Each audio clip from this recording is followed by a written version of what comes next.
Salam saudara-saudara, sahabat rohani yang dikasihi Tuhan.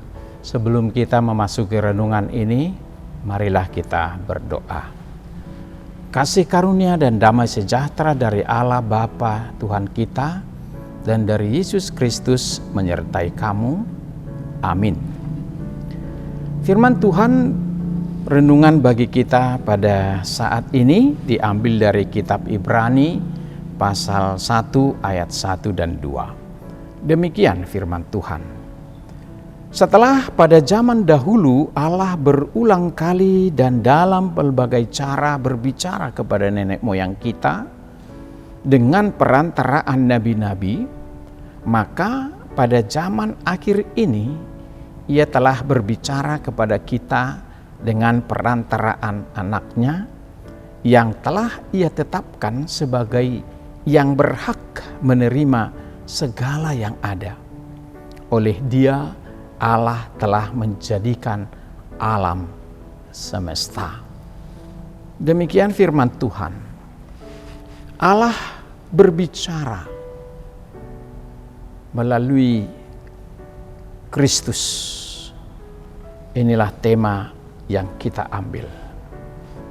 Sahabat rohani yang dikasihi Tuhan Yesus Kristus, kitab Ibrani dimulai dengan menjelaskan bahwa Allah di masa lalu berbicara kepada manusia melalui nabi-nabi untuk menyampaikan pesan-pesannya kepada manusia. Tetapi di zaman akhir ini, cara Allah berkomunikasi telah diubah. Kini Ia berbicara dan menyatakan dirinya melalui putranya Tuhan Yesus Kristus yang tertinggi atau pusat di atas segala sesuatu, sekaligus juga Sang Pencipta alam semesta yang ditetapkan sebagai yang berhak menerima segala yang ada. Pusat pemberitaan Allah semua berfokus pada Kristus. Firman itu telah digenapi dalam diri Yesus Kristus. Tidak ada sesuatu pun baik nabi maupun malaikat yang memiliki kewenangan yang setara, lebih besar daripada Kristus.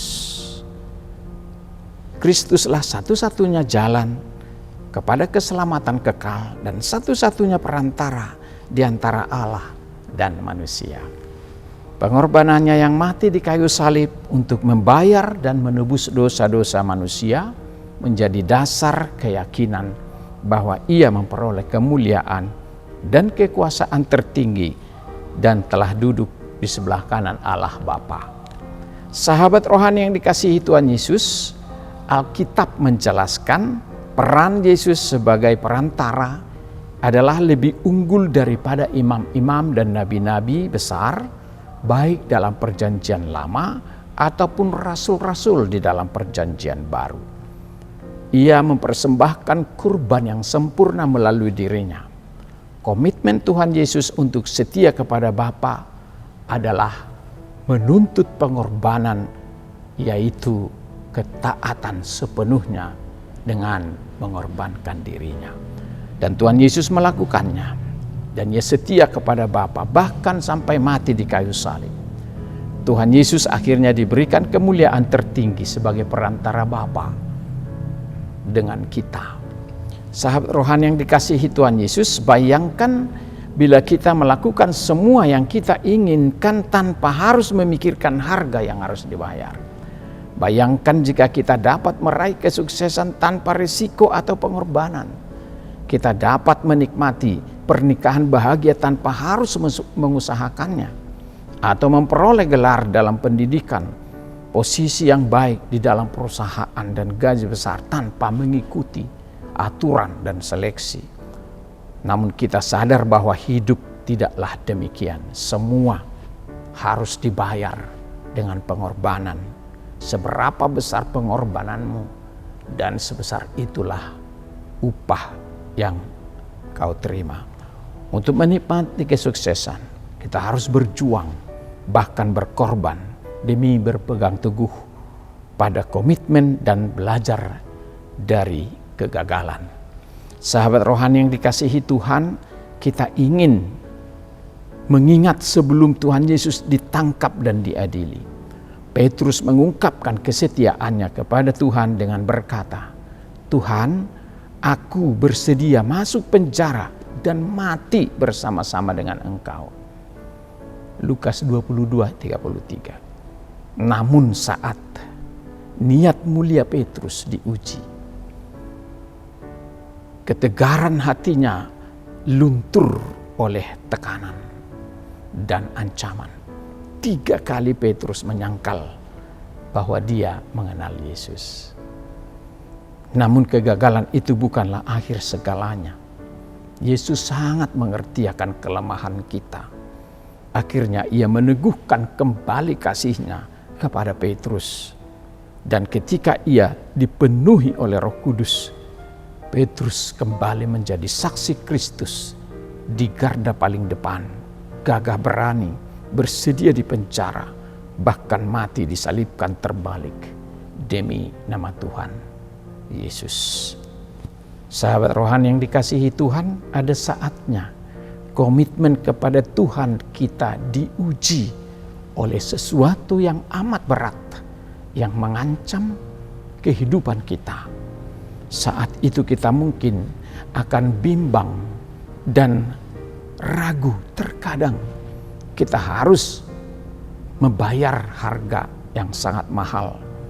Kita mungkin menderita penolakan, kerugian, bahkan kesusahan serta kehilangan. Namun satu-satunya cara untuk menikmati sukacita karena perkenanan Kristus adalah dengan menyerahkan hidup kita tanpa syarat kepadanya. Karena Dia adalah perantara kita dengan Bapa. Tanpa Dia kita tidak sampai kepada Bapa. Melalui Kristus kita mengenal Bapa. Kita mengalami penyucian dosa, menerima keselamatan kekal. Semua kita peroleh hanya melalui Kristus.